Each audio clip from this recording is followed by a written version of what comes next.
news. It is our third Friday of the month. That means Presiding Commissioner Darrell Skiles has made his way in. Good morning. Good to have you, my friend. Good How morning, are you? Stan? Just fine, just fine. A nice, cool, crisp morning here in the Ozarks. You bet it is. Yep. It was crisp yesterday morning, too. It was. But you know what? It's deer season. Hey, you know, do I have...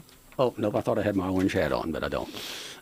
You know, even when I'm out, I've only been able to deer hunt about 45 minutes so far this year. It's killing me, but that's okay. You know, there's stuff to do and lots of stuff Still going time, on. Darrell. Still, well, time, but yeah. Opportunity might not be much. It's fading fast, but anyway, I'm going to have to be gone Sunday, Monday. We'll get into that in a little bit. But anyway, it's beautiful weather out there right now. You know, we've had some absolutely beautiful snows. Oh, we have. Incredible already. So just like a couple of inches, not enough to cause a problem, but great for the ground. It just soaks right in. A lot of great photos. Yeah. Great. It all soaked in, and we need it. We need the moisture. So anyway, good. Lots going on. Well, since you did bring that up already about the weekend and coming up, let's remind people that the commissioners will not be meeting Monday. Will be no commission meeting Monday. Or next Thursday. Or Thursday is Thanksgiving Day. The courthouse will be closed next Thursday and Friday. This coming Monday, what would ordinarily be a commission meeting, we won't be holding a commission meeting. The commissioners, several office holders, will be at the Missouri Association of Counties annual conference. It's held every year about this time up at Lake of the Ozarks.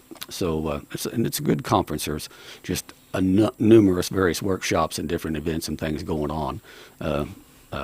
Vendors, trade show, great trade show going on from vendors that have various products and services that counties purchase and so on. So anyway, so we'll be going up there to that for a few days. So there won't be any commission meeting Monday. The courthouse will be closed Thursday. So the next commission meeting will be the following week. What is that? 29th? 28th. 28th. Be November 28th. November 28th. Yeah. Yeah, Good to have those meetings in person, though, so again, because you get a chance to really visit with other commissioners and learn other things going on. Yeah, for sure. So, anyway. Very good. And lots of other meetings and things going on. And there's always meetings going on. Let's talk a little bit about yesterday. You were at the Connecting All Missourians internet listening session that they had yesterday. How did that go? It went good. It was it's Connecting All Missourians is what they call it. It's a broadband meeting that was held in Rolla, put on by, hosted by the Office of Broadband Development at Department of Economic Development. B.J. Tanksley, who heads that up, he's the director of that office. He was there, and then also Noah Washburn from the University of Missouri Columbia office, or University of Missouri Columbia Office of Engagement, was there with extension folks. And what they were going over is just talking about, you know, the state has about $100 million that they're going to invest in broadband expansion in the state, which is really just a small drop in the bucket. But the state also is going to be getting a share of the federal $36.4 billion of a pot of money to improve broadband infrastructure in the state. So there's a lot of money at play, and so the purpose of this was to just kind of get together with different folks, a broad spectrum of people there, just internet users. Some of us, a couple of us from counties were there. I was there, and Marys County Presiding Commissioner Vic Strautman was there. But at any rate, just a broad spectrum of people there to just talk about the issues again and again. And it's kind of funny because, my gosh, how many meetings have we talked to talk about the issues with broadband and the thing. But there is getting down more, drilling down to the nuts and bolts. They had several internet service providers there, a couple of them that actually serve and are going to be having more of a presence here in Dent County, Steelville Telephone Exchange. Which out of Steelville, STE, they've been running fiber on down through southern Crawford County and on into northern Dent County. Right along Highway 19. Yeah, right. With the idea of serving, picking up customers and excellent quality service. Anybody who's ever had their services brags about the quality of service and fairly cost-effective. And they still answer their phones. They still, a human being there at the office answers the phone. Yeah, not somebody off in Timbuktu. So that's neat. But you know, another one that's really kind of like a localized deal, Aptitude Internet out of Farmington. They really started off as just a small local provider, and they've expanded, and they got a big, they bid on and got a some government money. I forget what the acronym is for what they got, but they actually are working right now on part of the contract that they got, expanding services in Phelps County, and they've got a portion of Dent County that they will be expanding into and serving as well. So, there's a lot of things going on. It's just not quite there yet. But at any rate, there was there's a good exchange of information though about what are the challenges and what are some of the biggest challenges, even though, or the fact that they run into problems with even some of the federal agency people not really fully on board and cooperating and helping. Steelville Telephone Exchanges ran into that here north, trying to come this way simply because of the Trail of Tears and the issues that they run into there of being able to come down right of way and cross the old Trail of Tears and all kinds of different things you just wouldn't believe, problems that come to mind. So I and the other presiding commissioner just reminded them, I think county commissions are going to be pretty easy for them to work with as far as using, our right-of-ways and things. Just do come and talk to us about what our requirements are for burying cable, the depth, because, we still have to try to maintain ditches and try to put in culverts and dig. And the last thing we ever like doing is digging up a communication line, whether it's telephone I hate to cut fiber optics. Oh, my goodness. Yeah, everybody gets all excited, and we don't want to do that. But, if we get it put in right at the start, well, then can alleviate a lot of problems. So it was a really good exchange. There was probably, around 40 people, I would say, that was there. And again, that was at Raleigh yesterday down at the center. And so it was a very good meeting. And I was glad I was able to go. I was excited. I was glad you were able to go, too. It was a commission meeting day, so I missed the commission meeting. But and I had some other obligations later in the afternoon. But I was able to make that meeting and was glad to be able to do it. Yeah. Good to have a presence there so that at least somebody from our county and then the commission actually knows what's kind of being talked about. Yes. Well, and Sarah Massingale with the extension from here at Salem, she was there at the meeting as well. So, we were pretty well represented, and I was glad to be able to listen in and provide a little input and be able to visit with some of the folks and able to meet who will be the new presiding commissioner of Crawford County. He was there as well, actually, so very good. Got to meet him for the first time and visit about different things. He's got a lot of questions about how things work and don't work, as you can imagine. I'm sure he has a bunch of questions. So, but anyway, overall it was a very good meeting and good morning. I was glad to. Well, speaking of elections, since you talked about that, with the election has come and gone from November the 8th, and a little over 52% of Dent County registered voters turned out, and everything seemed to go pretty smooth.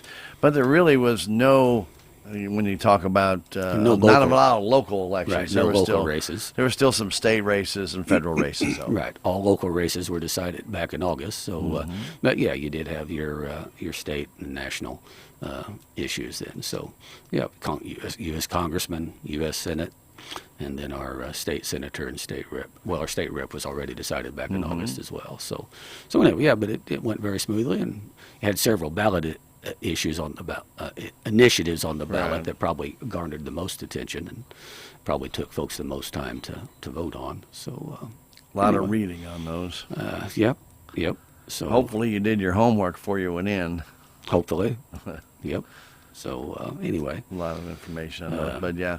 But everything went smooth. But with the absentee voting, Angie did report that 602 people voted early. Had a large number of absentee votes cast. Because he didn't have to have an excuse. Right. So, if he was just going to find it more convenient, you could just come in and vote. And no questions asked, really. Whatever. So, yep, worked out very well. And but it was a good day for it and good weather, and that's always nice to have. Sure. Yeah. So, anyway. All right. Very good. I'll mention too on meetings I did attend. Recently attended the Salem Memorial District Hospital. Apparently got a Community grant. Connection. Right, Community Connect event they called it, and the hospital evidently has applied for and gotten a Delta Regional Authority grant. And so at any rate, and the purpose of that at least though is to study and explore and conduct some meetings and things to explore community needs and so on, and then how these needs then intersect with health needs and so forth and so on, and look at possible solutions. And as I sat there, it was interesting. I mean, that meeting was held down at the community center to the Armory, but it occurred to me a lot of the discussion that was going on dovetailed really quite nicely with with a lot of things that Council for Healthy Dent County's very much involved in. So, which was pretty nice to see, that things that pop up, there's people working on some of those things already. So, but it was a good program. It was probably, again, 30, 35 or 40 people there, broad cross section of the county. So I was able to make it to that meeting. One of the things the hospital has to do every 3 years, they have to take a community survey, and then the survey, from results that they get, then they tailor that towards the different things that the people in the community actually see as needs. And that's one of the reasons why this meeting kind of a little bit repetitious of that survey, but they wanted community leaders, because sometimes what people see every day, Darrell, that's not always what's affecting your community. Right. That's right. And that's why they really need the community leaders in there, because they see where the money's coming from or going out. They have a little, sometimes better touch.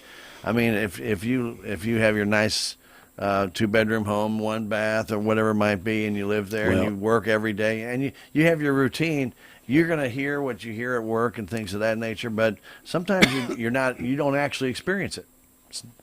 So that's right. Until you experience it, then you really realize, wait, maybe what that person was saying, that might actually be true. Well, and at that meeting, Sheriff Bob Wells and his Chief Deputy Leonard Pabin were both in attendance, and they were able to shed some light on things, that go on that they see. I mean, they see the ultimate results of so much of what's happening. Right. That most of us in the county, fortunately, never have to actually see firsthand and experience and know. And there's just a lot of issues and things that basically they finally end up down there in their facilities and having to try to deal with. And so there's just a lot of different things. But there's you got to know what the problems are before you can even begin to start trying to figure out solutions, right?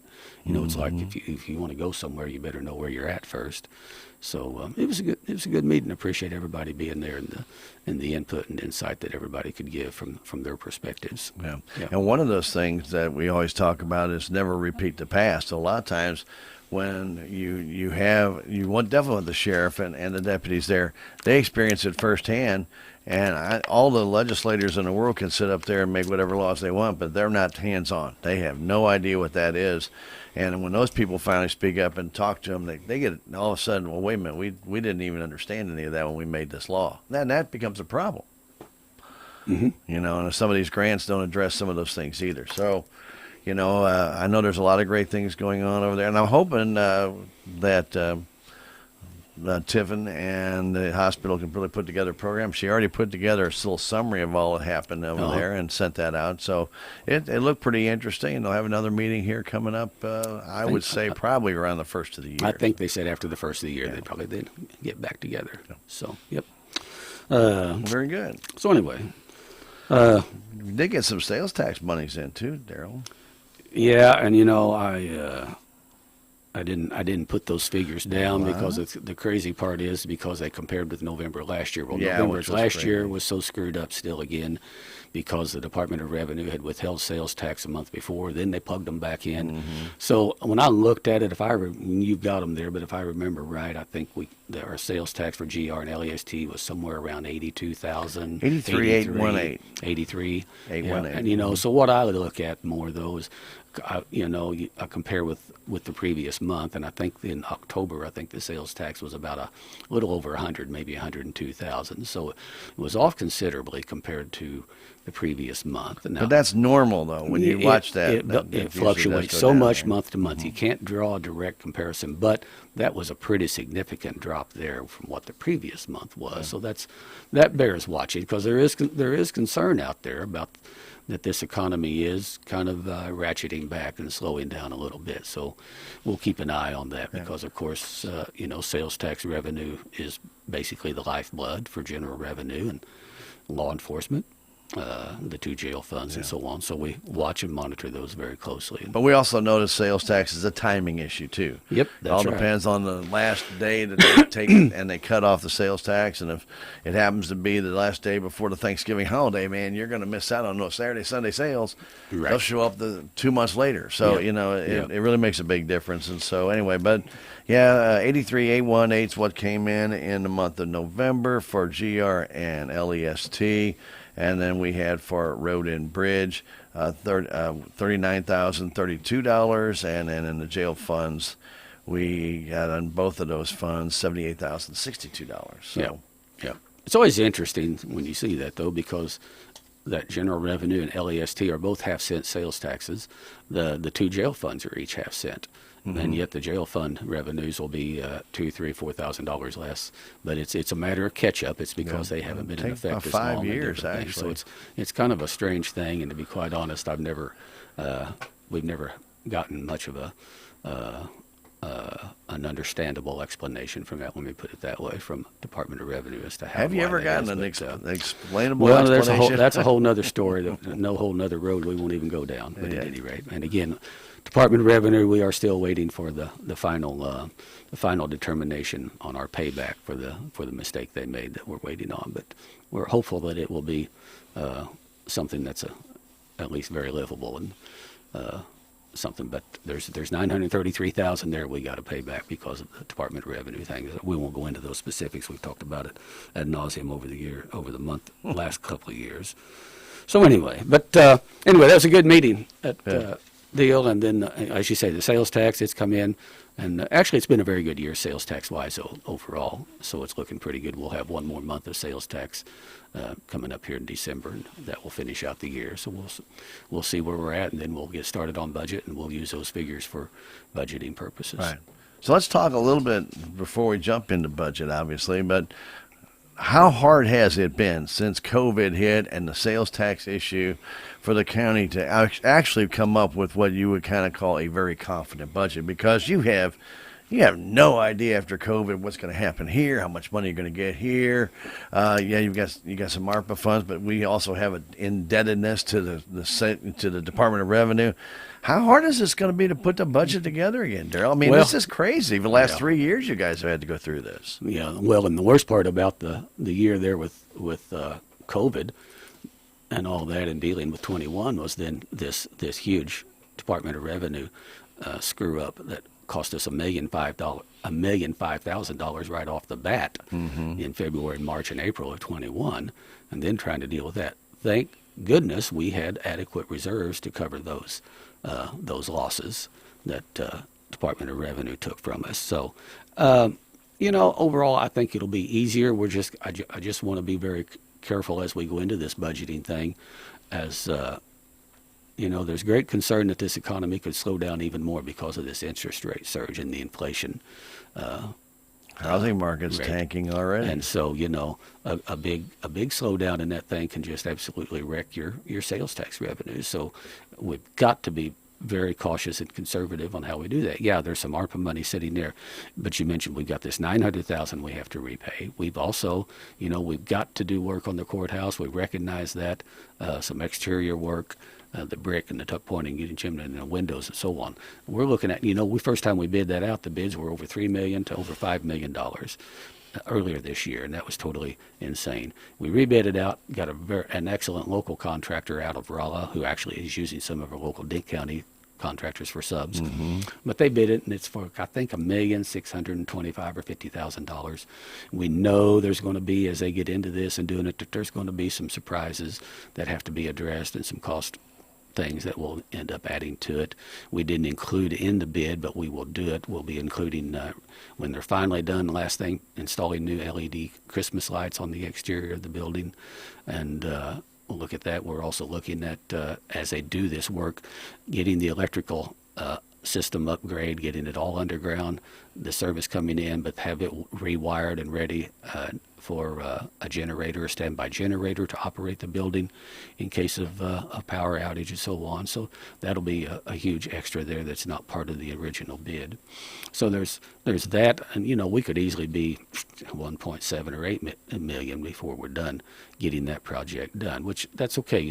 We had set aside this year about $800,000 just for capital expense. Now we've spent some of that on various things, but for the most part it's there. So we'll be looking at all of that and try to account for it and leave ourselves a safe cushion, because if we don't leave ourselves a safe cushion, we're setting ourselves up for a real disaster when disaster strikes. Like I say, the Department of Revenue withholding $1 million was somewhat of a disaster But it would have been a real disaster if we'd just been sitting on a $200,000 or $300,000 in reserves. We'd be having a whole different conversation right here, right now.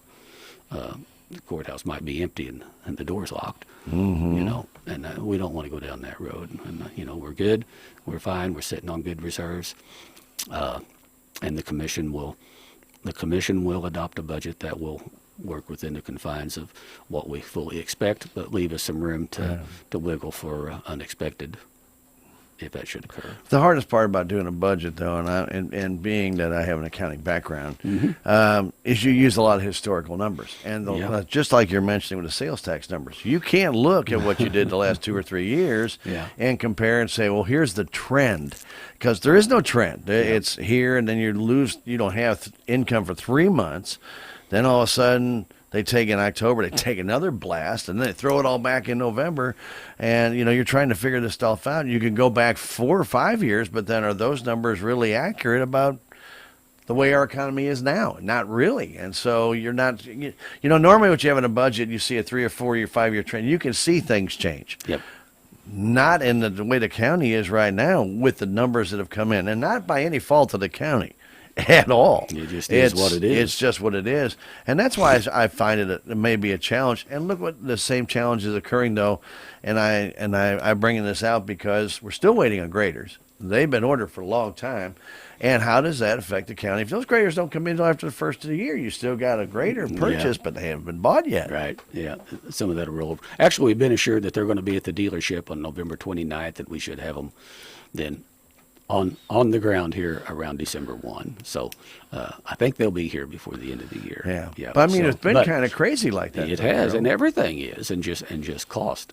And as everybody knows, the cost of everything is just exponentially higher than we've ever paid before for it. We know our utility costs are going up a good bit, and I suspect from what I read here that probably have to go up some more. Propane just to heat the old building. Luckily, we did bid that out, so we have that locked in. But our price, our cost for diesel and gasoline, which is major for the highway, for the Road and Bridge Department and for the Sheriff's Department, you can imagine how much fuel they use in, patrolling and transporting prisoners and et cetera. These are huge expenses. And, health insurance. And, I've had to remind, I've even reminded office holders, look, when they start complaining that about things, many counties, the office holders and employees have to pay a portion of their health insurance. And wouldn't that be a lick if they suddenly had to have a couple of $100 a month taken out of their paychecks to help pay the health insurance? Our health insurance is going up from about $640 a month per employee to about $700 and about $770. And that's per month. Per month, per employee. Yeah. You multiply that out over all the employees and office holders, it adds up. Well, you just multiply that over a year, and you're looking at $9,000 per employee. There you go. That's right. Yeah. And so that's a lot of these things are budget wreckers, basically. So we'll be taking all those things into account, and we'll make some decisions here at the first of the year. And I suspect when we're done doing the budget, there will be some folks probably not very happy with us. But there's only so much money in the pot, and we're not going to drain it all. Right, and you got to make sure you can maintain those good balances, because who the heck knows what DOR will do next? That's right. Or whatever would happen, disaster, A few years ago, we had record flooding in the spring. That's true. And luckily, we had money, reserves sitting there in the Road and Bridge Fund that we could get in and get the materials and things we needed to get it done. Or like even the damages you remember at the courthouse or the judicial building. And we were able to, rather than just take an insurance check from the insurance right quick so we could have some money to fix it, we said, no, look, we'll get it all fixed, and then we'll bring the bills and we'll itemize thrash this out and get insured on what's exactly right, not what. Anyway, you just better have some things to work, some money to work with, and absolutely be careful. Changes the entire perspective of it, doesn't it, when you have that money available? It does, and sometimes employees and office holders don't understand that, but they're not sitting in our seat. It's never easy. Well, we have had a couple of meetings with flap grants, excuse me. I know that Commissioner Mowbray met with William Terry to talk about the flap grant on County Road 6670, and the construction company. There's actually two grants. Flap. I know flap. Yeah, I know. It's easy to say tap. Isn't Two it? of those flap programs there. Actually, Right. I actually went with Wes down to Tanvat to visit with That's what I was going to William ask. Terry Jr. about what was going on with the flap programs. And flap stands, that's the acronym, Federal Lands Access Program. The first one on that is going to, if we can ever get bids, somebody will bid it, but we're going to want to asphalt the county road that comes down the hill from the end of YY, and we want to asphalt that road down to Tanvat. It's or close. It actually, I thought it came all the way to Tanvat, but it actually stops. Stops a little short. A little short of actually getting to Tanvat. So then the next flap grant, though, would pick up from there and go ahead and asphalt the road on all the way to Tanvat and on back into the back of Montauk along what we call the Bluff Road. Yeah. Two very difficult roads to keep maintained in good shape. So, but this past year, I think we bid this out twice or three times. At least twice. The asphalt bidding to get that done, and never got any bidders. Even wasn't a matter of whether they do it what we had estimated. Just couldn't get any bidders, and this year, MoDOT had gobs of projects going. That is a relatively small asphalting project, and it just didn't garner enough interest from the asphalt companies to look at moving the equipment in and everything it'd take and get in and do it. So hopefully we'll bid it out again early this spring, maybe before so many of the rest of the projects get put out for bid, and get the ball rolling on that, and then we'll get started on that other one. The other project is another Federal Land Access Program project down on Sinking Creek, call it the Cooley Bridge, down by in the bunker area, and we actually have the contract signed. Right. And matter of fact, while I was at the Salem Hospital meeting, the Armory, they came on, the contractor came on over there, and I was able to go out in the foyer and go ahead and get those contracts signed that he needed. It's all approved by MoDOT, everything good, ready to go, and I suspect they're mobilizing as we speak, probably to get equipment. Yeah, they brought in a contract yesterday to it had to be dated and signed. That's all it had to be, so they could actually get started. Yep. So very good. So yes, we're moving on that. HR Quandary is a contractor out of Van Buren that got that job. Yeah. Yep. Very good. Very good. So, and then while we're talking about stuff like that, road and bridge, I'll mention, I mentioned that I went with Wes Mowbray down there. Also, one afternoon, went with Commissioner Larson in District 2 out to met with the Forest Service Interim Ranger, Casey Hawes, to discuss the Forest Service blocking some access to some campsites along the county roads out in part of the National Forest. And so we had a good visit out there at the site, and that's the best thing to do is get on site and get eyeball to eyeball to look at these things. So we got the chance to visit about what the issues were and learn a little more about what the problems were they were trying to address.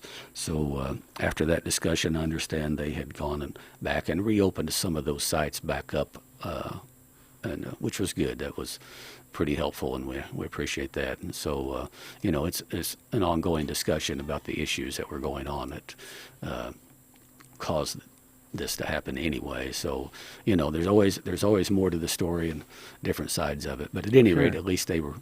It was very good to be able to visit with them on site about what was happening here. But that's why it's important for the public, because they're the ones that let Commissioner Larson know that these spots are being blocked off. Actually, it was one of the grader operators. Okay. As they were grading the roads, they mentioned that, hey, by the way, the Forest Service has blocked off all these campsites on a particular road.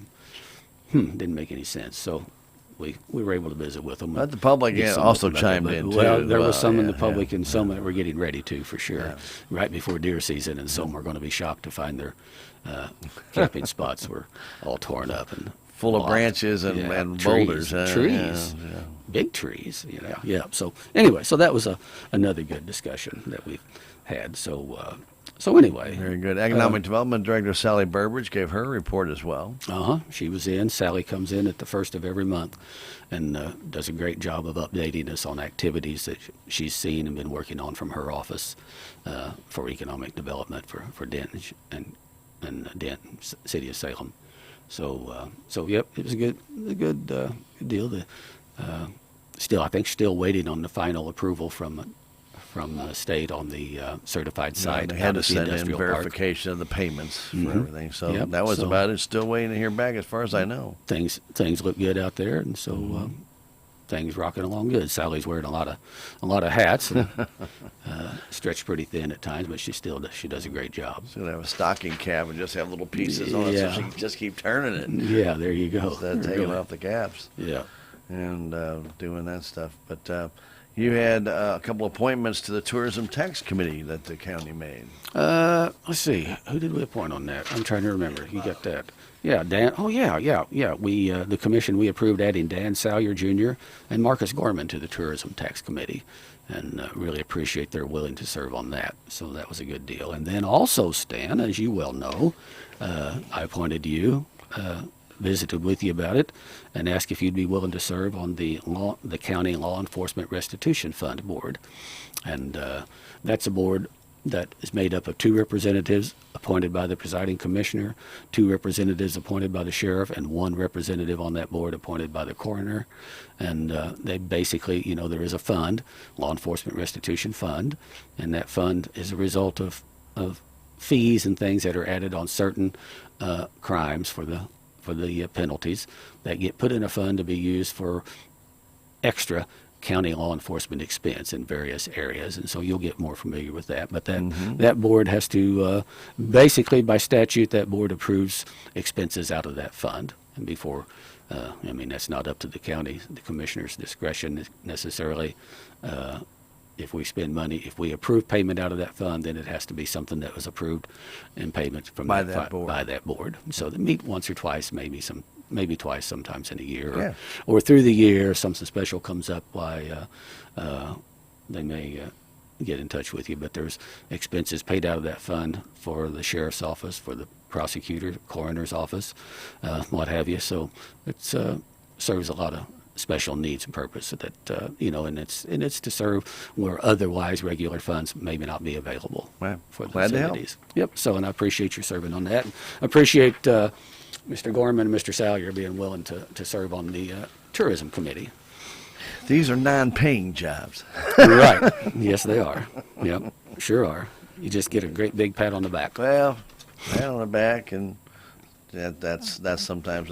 But Darrell, the importance is those positions have to be filled.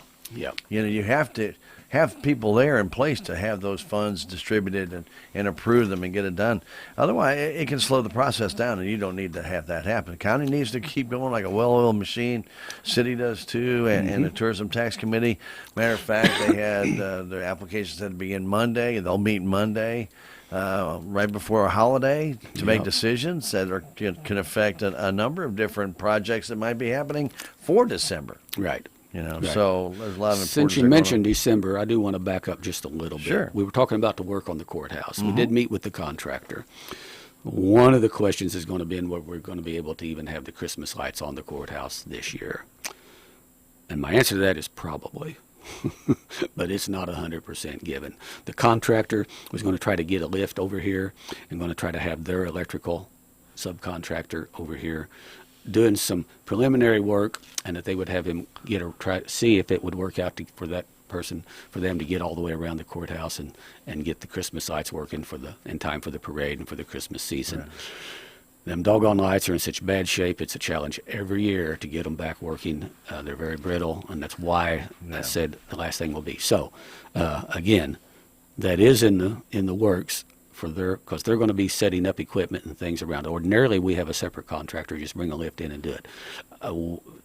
The contractor is going to have their own people here getting things set up. We don't need an outside contractor here getting in the middle of while they're trying to get work done. So they committed that they would try to get their contractor electrical guy here to get around it, get new bulbs and get wires repaired if need be. So at any rate, I did just want to clarify that probably we hope to. But if not, well, we're going to still try to have the lights on the tree and the rest of the thing decorated and so on. But it'll be very disappointing to me, I know, as well as everybody else, if we can't have it lit up. But we hope to have the whole project done and new lights installed by next Christmas. And the whole thing is to have it done for the parade. They only have 2 weeks, and one of those weeks is the holiday week. Right. So that's not a lot of time. Right.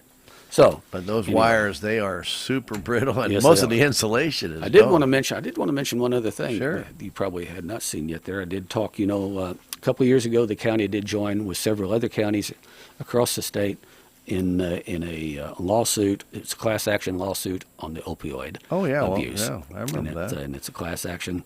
They have reached a settlement. I was visiting with the attorney on that earlier this week, and they are ready to begin distributing those funds. Dink County will be receiving a little over $37,000 shortly.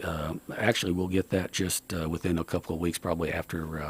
And I did contact the county treasurer to go ahead and get the account set up and get with them, the settlement manager, get with them and get account information set up so that those transfers for that settlement can be made. And those actually will be annual settlements that we'll be getting for the next, I believe it's like 18 years. Wow. That will be coming in this settlement. Now, there's restrictions on what those funds, that's not just $37,000 that we can say. Hey, Doesn't all go right. general revenue. No, not necessarily. There's, I think, 15% can be transferred to use for whatever we want, but the other 85% has to be used more on specific opioid programs, addressing opioid treatment type programs and some things. So we'll delve into that a little bit more, but first we just got to get everything set up, and I did authorize the treasurer to go ahead and get that done.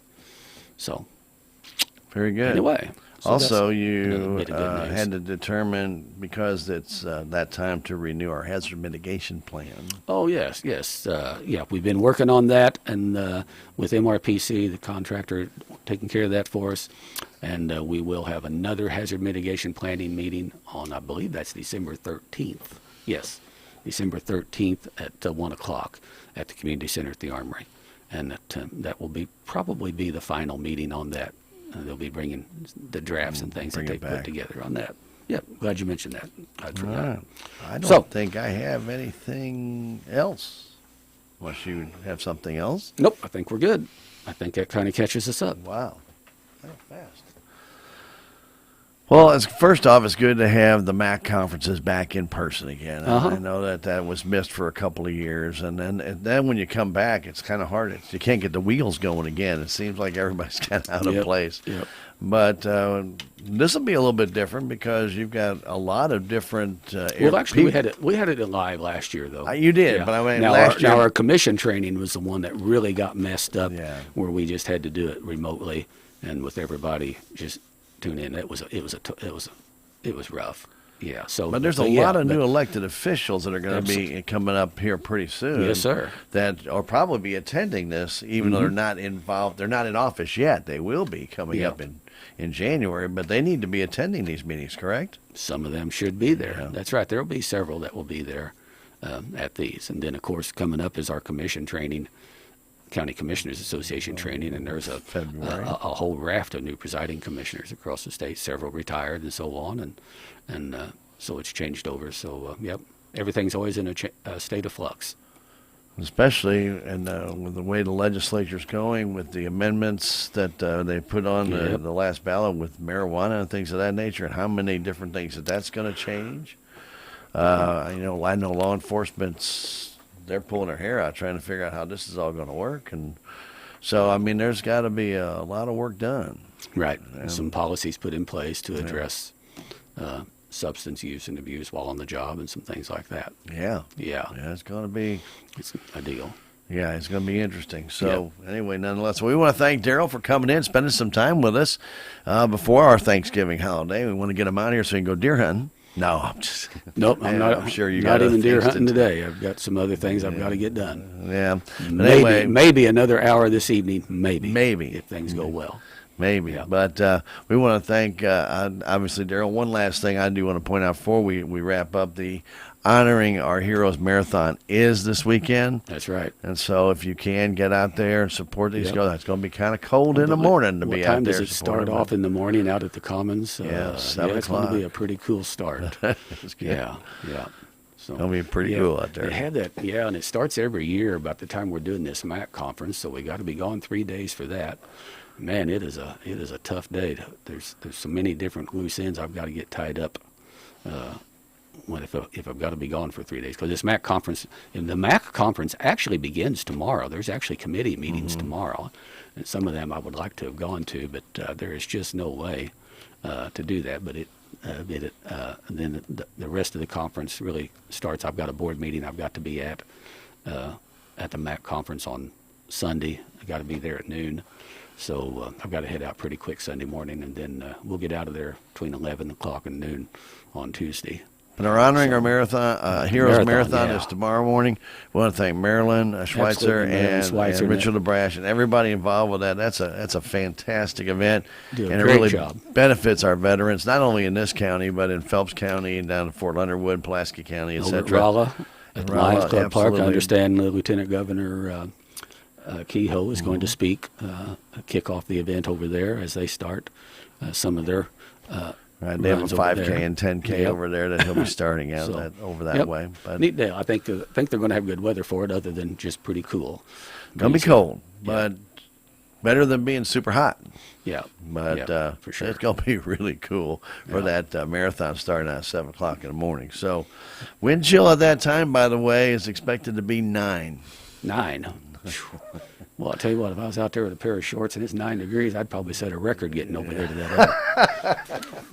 But again, we want to thank Darrell for coming in. This program is paid for by Darrell out of his pocket. There are no tax dollars or county funds expended to make this program possible. We thank Darrell for doing it and coming in and spending some time with us to get us more information about what's going on. Matter of fact, you learned some things today about the opioid settlement, things of that nature that nobody else even knows about. Right. Well, that's just popped yeah. up. It was a notice I got from the attorney. He needed to talk to me. They needed to get things set up for that. So very good. So you learn a little bit more each time that we have Darrell on, and get some of those background details you would not normally get. There you go. That's the whole point, right? Here. Yep. So we thank Darrell again. We want to wish you and yours, and are you going to have the grandkids over for Thanksgiving? I have a feeling they'll be there. Yes, sir. Very good. Well, you have Quite a good certain. feast and enjoy the day.